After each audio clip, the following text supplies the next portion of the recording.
যখন প্রথম দফার ভোটে ভোট গ্রহণ চলছিল উত্তরবঙ্গের 3 কেন্দ্রে, মমতা বন্দ্যোপাধ্যায় তখন মুর্শিদাবাদে ভোট প্রচারে। হরিহরপাড়ায় দিলেন মমতাময় ভাষণ। আমি বাজে কথা কম বলি, মিথ্যে কথা কম বলি, কম বলিবারে বলি না। দিন কয়েক আগে প্রচারে গিয়ে কোচবিহারের পুলিশ প্রশাসনকে হুঁশিয়ারি দিয়ে এসেছিলেন মমতা বন্দ্যোপাধ্যায়। আর আমি সরি যে প্রশাসন সব দেখেও চুপচাপ বসে থাকে। কিসের ভয়ে? চাকরি যাবে, ইলেকশন কমিশন সরিয়ে দেবে, তো 2 মাস বাদে কি করবেন? তার থেকে এখনই দিল্লি চলে যান না। কে বারণ করেছে? নয় দিল্লি যান, আর তা নাহলে নিশীথের বাড়ি চলে যান, তাহলে আপনাদের আইন শৃঙ্খলা সামলাতে হবে না। কোচবিহারের প্রশাসনকে নিশীথ প্রামাণিকের কথা ওঠা বসা করে, তাহলে সেই পুলিশ কেন থাকবে ভোটের কাজে? যখন উঠছে এই প্রশ্ন, তখন সুতির সভায় অন্য সুর মমতা বন্দ্যোপাধ্যায়। তার নিশানায় নির্বাচন কমিশন। নেত্রীর প্রশ্ন, ভোটের দিন কোচবিহারে কেন রাখা হয়নি রাজ্য পুলিশকে? কেন কোচবিহারের ভোট চলছে শুধু কেন্দ্রীয় বাহিনী দিয়ে? May I bring to your kind knowledge BJP commission please, why in Kuchbihar election only the central forces are working, not even the state force, only from armed police and only armed police from the central government, CAPF and state police, only one home guard. Why? মুখ্যমন্ত্রী দুদিনের দুরকম কথায় যখন সত্যি মিথ্যার ধোঁয়াশায় আমজনতা, তখন দেখা গেল অন্য এক ছবি। ভোট যখন চলছে কোচবিহারে, তখন মমতা বন্দ্যোপাধ্যায়ের মন্ত্রী উদয়ন গুহকে ঘিরে বিক্ষোভ দেখাচ্ছিলেন ভেটাগুড়ির মহিলারা। পরিস্থিতি সামাল দিতে দেখা গেল রাজ্য পুলিশকেই।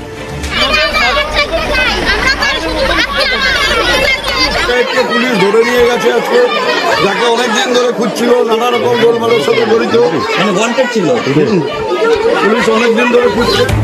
উদয়নের কথায় স্পষ্ট, ভোটের দিন কোচবিহারে সক্রিয় রাজ্যের পুলিশ।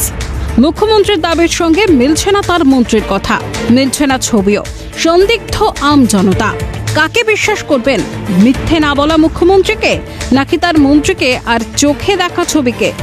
কোচবিহারে কি হারের আশঙ্কায় নেত্রী? ক্যালকাটা নিউজ।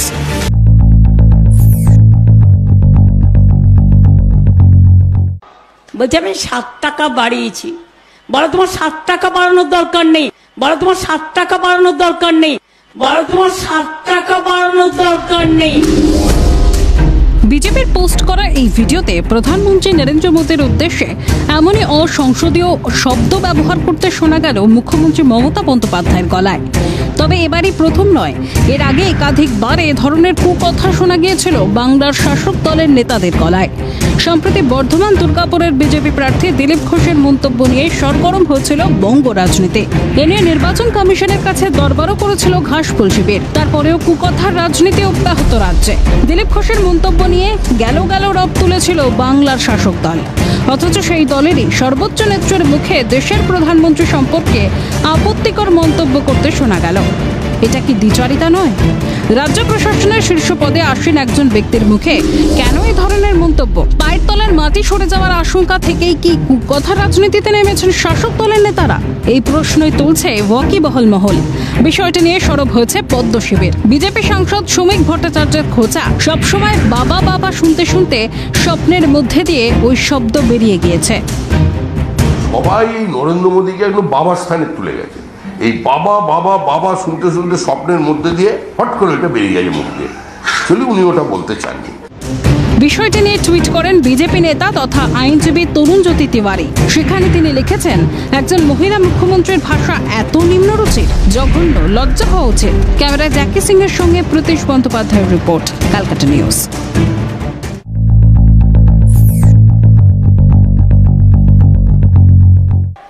কে অধিকার দিয়েছে দলিতদের ওপর অত্যাচার করবার? কে অধিকার দিয়েছে সংখ্যালঘু দেখলেই তাদের বাড়িতে NIA ঢুকে পড়বার? কে অধিকার দিয়েছে? মুর্শিদাবাদে ভোট প্রচারে নাম না করে বিজেপিকে বিনতে গিয়ে মণিপুরে হিংসা, দলিতদের উপর অত্যাচার প্রসঙ্গ মুখ্যমন্ত্রীর গলায়। এখানেই থামেননি বাংলার প্রশাসনিক প্রধান। তার দাবি, সংখ্যালঘু দেখলেই তার বাড়িতে NIA ঢুকিয়ে দেওয়ার অধিকার কে দিয়েছে? ওয়াকিবহাল মহলের প্রশ্ন, কোন প্রসঙ্গের সূত্র ধরে এই দাবি করছেন মুখ্যমন্ত্রী? ভূপতিনগর কাণ্ডে NIA তদন্তের নির্দেশ দিয়েছে হাইকোর্ট। ঘটনাচক্রে সেই এলাকা সংখ্যালঘু অধ্যুষিত নয়, কিন্তু সংখ্যালঘু ভোট ব্যাংক অক্ষত রাখতেই কি মুর্শিদাবাদের মতো সংখ্যালঘু অধ্যুষিত জেলায় দাঁড়িয়ে এহেন মন্তব্য? উঠছে প্রশ্ন, প্রকট মেরুকরণের রাজনীতি করে কি লোকসভা ভোটের বৈতরণী পার করতে চাইছেন মুখ্যমন্ত্রী? প্রশ্ন তুলছে বিরোধী শিবির। যে ইস্যুগুলো এখন জ্বলন্ত নয়, যেমন মণিপুর কাণ্ড, সেই প্রসঙ্গ উস্কে কি ঘৃতাহুতি দিতে চান মুখ্যমন্ত্রী? উঠছে প্রশ্ন। তার করা আলটপকা মন্তব্যে সম্প্রীতির পরিবেশ নষ্ট হবে না, এই গ্যারান্টি দিতে পারবেন কি তিনি? প্রশ্ন রাজনৈতিক বিশ্লেষকদের। কালকে আবার ঘটিয়েছিল, তাতে অসীয় আহত এবং আমার একজন ভাইও আহত, 19 জন ইনজিওর্ড হয়েছেন। কেন অস্ত্র নিয়ে মিছিল করবেন আপনারা? কে আপনাদের অধিকার দিয়েছে অস্ত্র নিয়ে মিছিল করবার? কে অধিকার দিয়েছে মণিপুরে 200 চার্চ পুড়িয়ে দেবার? কে অধিকার দিয়েছে মসজিদে গিয়ে বোমা মারবার? কে অধিকার দিয়েছে দলিতদের ওপর অত্যাচার করবার? কে অধিকার দিয়েছে সংখ্যালঘু দেখলেই তাদের বাড়িতে এনআইএ ঢুকে পড়বার? কে অধিকার দিয়েছে? আদৌ কি রামনবমীর ঘটনা উদ্বেগজনক? প্রশ্ন তুলছে ওয়াকিবহাল মহল। বিশেষজ্ঞরা বলছেন, জাতীয় নিরাপত্তার সঙ্গে আপোষ ঘটাবে এমন ঘটনার তদন্তভার যায় এনআইএর হাতে। তাহলে মুখ্যমন্ত্রীর উল্লেখ করা ছোট ঘটনায় এনআইএ প্রসঙ্গ আসে কিভাবে? প্রশ্ন বিরোধীদের। রামনবমীতে যদি অস্ত্র মিছিল হয়েই থাকে, তাহলে ব্যবস্থানিক প্রশাসন? অযথা বিষয়টির উপর আলোকপাত করে রাজনৈতিককরণ কি ভোটের স্বার্থে? এই প্রশ্ন ঘিরে চর্চা তুঙ্গে বাংলার রাজনৈতিক মহলে। ক্যালকাটা নিউজ।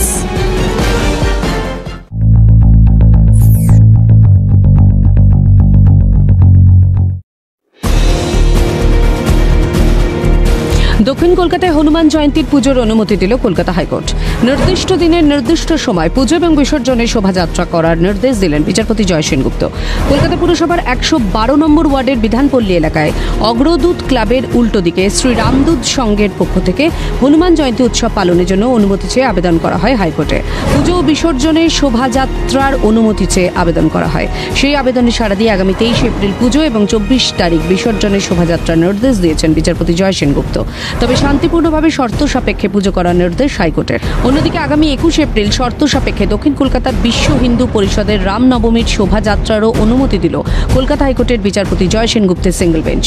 রামনবমীর দিন পুজোর অনুষ্ঠানের জন্য তারা প্রতি বছর 3 দিন পরে শোভাযাত্রা করে, কিন্তু এবছর পুলিশের পক্ষ থেকে বলা হয় 17 তারিখেই করতে হবে শোভাযাত্রা। ফলে দক্ষিণ কলকাতার বিশ্ব হিন্দু পরিষদ 21 তারিখে শোভাযাত্রার অনুমতি চেয়ে হাইকোর্টে আবেদন করেছিল। সেই আবেদনে সাড়া দিয়ে 21 তারিখেই শোভাযাত্রা করার অনুমতি দিল হাইকোর্ট। বলল যে কি কারণে এই পজিশন করার জন্য আপনারা পারমিশন দেবেন না। তো স্টেট বলল যে না, আমাদের পরীক্ষা আছে ওই দিন। তো কোর্ট জিজ্ঞেস করলো কটা পর্যন্ত পরীক্ষা? না, বিকেল 5টা পর্যন্ত। তাহলে বিকেল 5টার পরে তো প্রসেশন করার জন্য পুলিশের কোনো অসুবিধা থাকতে পারে না। আসলে ইচ্ছে করেই এইসব প্রসেশন করতে দেবে না বলেই বাধা দিচ্ছিল। আলটিমেটলি কোর্ট বলেছে যে বিকেল 6টা থেকে 2 ঘন্টা ধরে প্রসেশনের অনুমতি দিতে হবে এবং আমাদের প্রসেশন 21 তারিখেই 6টা থেকে হবে। এক নজরে দেখে নেওয়া যাক শোভাযাত্রার জন্য কি কি শর্ত দেওয়া হয়েছে হাইকোর্টের পক্ষ থেকে। 600 জনের বেশি মানুষ এই শোভাযাত্রায় অংশগ্রহণ করতে পারবেন না। শোভাযাত্রায় 5টির বেশি গাড়ি ব্যবহার করা যাবে না। গড়িয়া মোড় থেকে 8B বাসস্ট্যান্ড পর্যন্ত শোভাযাত্রা হবে। শোভাযাত্রার সময়সীমা সন্ধ্যা 6টা থেকে রাত্রির 8টা পর্যন্ত। 5 জন স্বেচ্ছাসেবক নিযুক্ত করতে হবে। কোনো অস্ত্র ব্যবহার করা যাবে না। পর্যাপ্ত পরিমাণে পুলিশ নিয়োগ করতে হবে। রাজ্য প্রয়োজনে কেন্দ্রীয় বাহিনীর সহায়তা নিতে পারে। Abhirupa Hazra report, Calcutta news.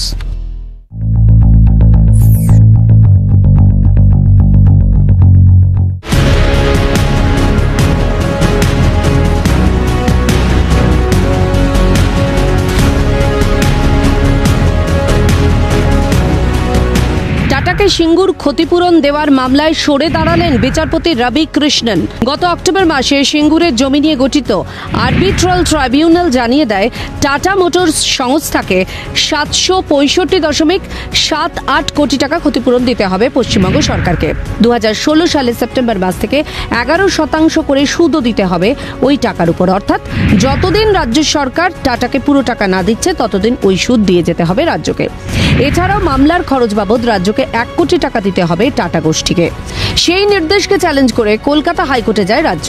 কিন্তু এই প্রথম নয়, এই মামলা থেকে এর আগেও ব্যক্তিগত কারণ দেখিয়ে সরেছেন বিচারপতি মৌসুমী ভট্টাচার্য, বিচারপতি রাজাশেখর মান্থা। এবার একইভাবে বিচারপতি রবি কৃষ্ণনের সরে যাওয়ায় গুঞ্জন হাইকোর্টের অন্দরে।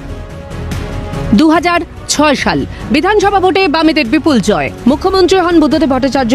মুখ্যমন্ত্রী হয়ে তিনি জানিয়েছিলেন সিঙ্গুরে তৈরি হবে টাটাদের 1 লাখি মোটর গাড়ি কারখানা। ন্যানো কারখানার জন্য টাটা গোষ্ঠীকে প্রায় 1000 একর জমিও দেয় রাজ্য। কৃষি জমিতে এই কারখানা তৈরি হচ্ছে বলে বেঁকে বসেন কৃষকদের একাংশ। মাঠে নামেন তৎকালীন বিরোধী নেত্রী মমতা বন্দ্যোপাধ্যায়। মমতার নেতৃত্বে গড়ে ওঠে আন্দোলন। প্রবল চাপের মুখে পড়ে 2008 সালে টাটারা সিঙ্গুর থেকে বিদায় নেয়। এরপরই টাটা মামলা করে। সুপ্রিম কোর্টে আরবিট্রাল ট্রাইব্যুনাল ক্ষতিপূরণ সংক্রান্ত নির্দেশ দেয়।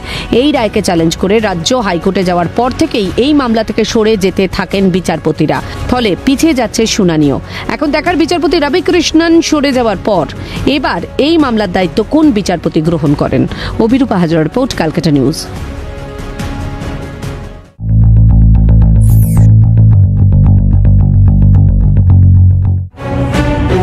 পাহাড়ের নিয়োগ দুর্নীতির মামলায় সিবিআই অনুসন্ধানের নির্দেশ দিয়েছিলেন কলকাতা হাইকোর্টের বিচারপতি বিশ্বজিৎ বসু। সিঙ্গেল বেঞ্চের সেই নির্দেশে অন্তর্বর্তী স্থগিতাদেশ চেয়ে হাইকোর্টের ডিভিশন বেঞ্চের দ্বারস্থ হয়েছিল রাজ্য। রাজ্যের সেই আবেদনের ভিত্তিতে বৃহস্পতিবার এই মামলা শুনানি হয় বিচারপতি হরিশ টন্ডন ও বিচারপতি মধুরেশ প্রসাদের ডিভিশন বেঞ্চে। শুনানি শেষে সেই মামলা রায়দান স্থগিত রাখে ডিভিশন বেঞ্চ। শুক্রবার সেই মামলা রায়দান করতে গিয়ে বিচারপতি হরিশ টন্ডন জানান, রাজ্যের আবেদনের কোনো গুরুত্ব নেই। সিবিআই অনুসন্ধান রিপোর্ট দেওয়ার পরেই পরবর্তী সিদ্ধান্তের কথা তারা জানাবে। আপাতত সিঙ্গেল বেঞ্চের নির্দেশকে চ্যালেঞ্জ করে রাজ্যের তরফে যে আবেদন করা হয়েছিল তা খারিজ করা হচ্ছে। সেই স্বভাবতই আদালতকে যখন আমরা সমস্ত বিষয়টা পেশ করি, এবং এটা আরেকটা বিরাট চক্রান্ত, এরা পাহাড় থেকে সমুদ্র সর্বত্রই দুর্নীতির বহমানতা বইয়ে দিয়েছে। এটাই মমতার একটা খুব বড় কৃতিত্ব। ওই পাহাড় থেকে সমুদ্র আগে মুখে বলতেন না, সেটার ঐক্যের সূত্র হচ্ছে দুর্নীতি। সেদিনে দুর্নীতি তদন্ত হলে ভয় পাচ্ছেন। পরবর্তীতে এই মামলায় আদালত কি রায় দেয় সেটাই এখন দেখার। অভিরূপা হাজরার রিপোর্ট, ক্যালকাটা নিউজ।